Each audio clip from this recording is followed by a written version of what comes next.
নমস্কার, আমি রান্নাঘর দীপালি। নববৎসরের হ্যাপি নিউ ইয়ারের ভালোবাসা, বড়োদেরকে প্রণাম, ছোটোদেরকে ভালোবাসা। এই যে দেখুন, আজকে ঘরের মধ্যে একটা ফুলকপি ছিল, বাচ্চারা ফুলকপি খেতে চায় না, তার জন্য একটু অন্যরকম ফুলকপিটা রান্না করছি। দেখুন, আপনারা সাথে থাকুন। দেখুন, প্রথমে এই যে ডিম নিলাম, ডিম দিলাম, অল্প কর্নফ্লাওয়ার দিলাম, স্বাদ মতো নুন দিলাম, পরিমাণ মতো হলুদের গুঁড়া দিলাম,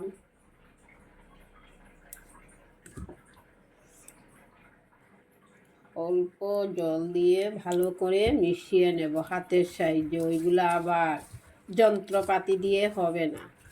এই যে দেখুন,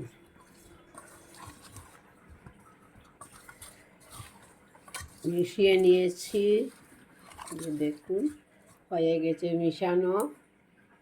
ওর মধ্যে উপকরণ কি কি লাগছে দেখুন। একটা মিক্সচার গ্রাইন্ডার বাটি নিলাম, ওইখানে অল্প পেঁয়াজ কুচি, আদা কুচি, কয়েক কুটা রসুন, আর নিয়েছি কাঁচা লঙ্কা। ওইগুলা অল্প জল দিয়ে পেস্ট করে নেব। পেস্ট করে নিয়েছি, হয়ে গেছে। দেখুন, খুব সুন্দর হয়েছে। এবার কড়াই কিন্তু বসানো, চলো দেখা যাক কি হয়। কড়াইটা বসিয়ে রেখেছিলাম, গরম হয়ে আসছে, অল্প তেল দিয়ে দেব। তেলটা গরম হয়ে আসছে,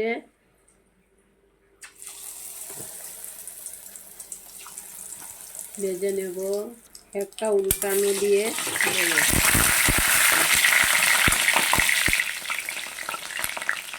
ফুলকপিগুলা ভাজা হয়ে গেছে, এবার উঠিয়ে নেব।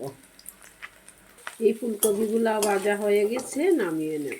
ফুলকপিটা ভাজার পরে যে তেলটা বেঁচে রয়েছে, তার মধ্যে গোটা কয়েকটা এলাচ, দারচিনি দিয়ে দিলাম, আর দিলাম তেজপাতা,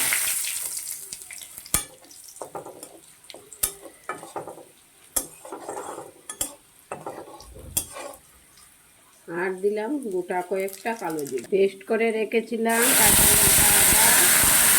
একে একে মশলা দিচ্ছি। হলুদের গুঁড়া, পরিমাণ মতো জিরার গুঁড়া, অল্প শুকনো লঙ্কার গুঁড়া, স্বাদ মতো নুন দিয়ে ভালো করে মশলাটা, অল্প সস দিচ্ছি, কালার আসার জন্য 2-1 দানা চিনি দিলাম, অল্প খানিক জল দিয়ে ভালো করে মশলাটাকে ভালো করে কষিয়ে নেব, ভেজে নেব। অল্প মনোরমা ঘি দিচ্ছি,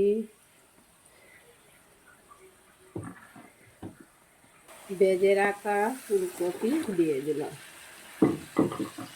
এই রেসিপিটা পুরো মাখো মাখো হবে। নামিয়ে নেব, হয়ে গেছে। নামিয়ে নিয়েছি বন্ধুরা। আমার এই ফুলকপিটা যদি আপনার কাছে ভালো লেগে থাকে, এই লাইক কমেন্ট করতে ভুলবেন না। আপনারাও বাড়িতে একদিন ট্রাই করে দেখবেন। রান্নাঘর দীপালি যে রান্না করে দেখালো, কেমন লাগে খেতে। বাচ্চারা ফুলকপি খেতে চায় না, এইভাবে বানিয়ে দিলে অবশ্যই খাবে। ভালো থাকুন, সুস্থ থাকুন। আগামী দিন দেখা হবে নতুন আর একটা রেসিপি নিয়ে। পুরাটা ভিডিও দেখবেন, কেটে কেটে দেখবেন না, তাহলে বুঝতে পারবেন না। নমস্কার বন্ধুরা।